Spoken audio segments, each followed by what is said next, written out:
Good morning, everyone. My name is Maria Claudia Autorino, and my report's topic for today is all about the formation of plural nouns and the principal parts of verb. Formation of plural nouns. So, first, what is the plural of nouns? The general rule of plural nouns is that they are created by adding the letter S to the end of the singular noun, and because we use nouns so frequently when writing, it's important to know all of them. The plural noun is generally formed by adding s to the singular, like for example, the number 1. The word cow is a singular. It only becomes a plural when we add s to the end of the word cow, and the rest are the examples. Nouns ending in s, sh, ch, or x form the plural by adding es to the singular. Most nouns ending in O also form their plural by adding es to the singular, like for example, the number 1. In this situation, the word tomato is a singular. It is now a plural by adding es to the end of a singular noun, and we will read it as a tomatoes. Note that a few nouns ending in O merely add an s. Nouns ending in a consonant Y form their plural by changing Y into I and adding es. Example, the number 1. The word baby is a singular. To form it by plural, change the Y into I by adding es. And the rest are the examples. The following nouns ending in F or FE form the plural by changing F or FE into V and adding es. The most nouns ending in F or FE add an S. A few nouns form their plural by making some changes to inside the vowels. Like for example, the number 1, the singular is foot. It will only become plural by changing the vowel O into E, and we will read it as a feet in plural. Principal parts of verb. A verb has 4 principal parts: the present participle, the past, and the past participle. Verb has different tense to express time. The tense of the verb walk in the sentence, they walk very fast, express actions in the present. They walk too far from home. The tense of the verb shows that the action happened in the past. They will walk home from school. The verb expresses action in the future.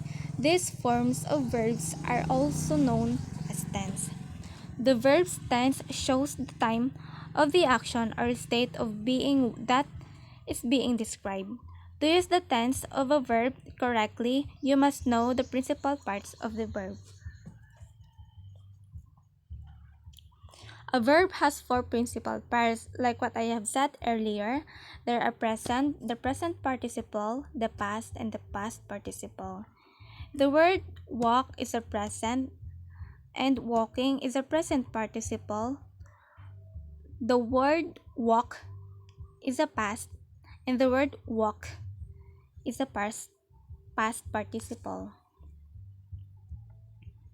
The first principal part, called the present, is the form of verb that is listed in a dictionary. The present participle and the past participle must be combined with helping verbs before they can be used as verbs in sentences. The result will always be a verb phrase. Like for example, present, he walks towards us in a hurry. In the present participles, June is walking to the park. The past, they walk to the park. In the past participles is we have walked 3 miles in the last hour. The way the past and the past participle of a verb are formed shows whether the verb is regular or irregular. Using regular verbs, most verbs are regular, which means that their past and the past participles forms a follow standard predictable pattern.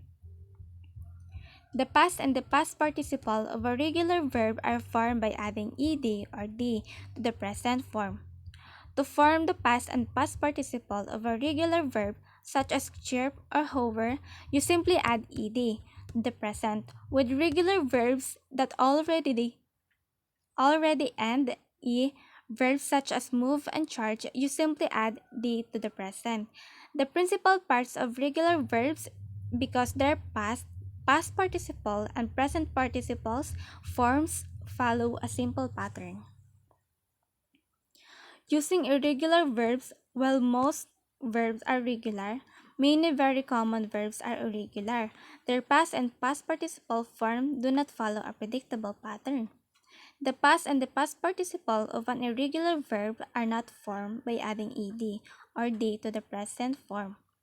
Remember, when a regular verb ends with a consonant and y, change y to I before adding ed. When irregular one syllable verbs end with one vowel and a single consonant, double the consonant before adding ed. When irregular verbs end with e, drop e before adding ed. Cry, cried, hurry, hurried, hop, hopped, file, filed. The past and the past participle of some verbs are not formed by adding ed. These verbs are irregular verbs. The best way to learn the principal parts that you do not know is to memorize them. And that would be all. Thank you and God bless.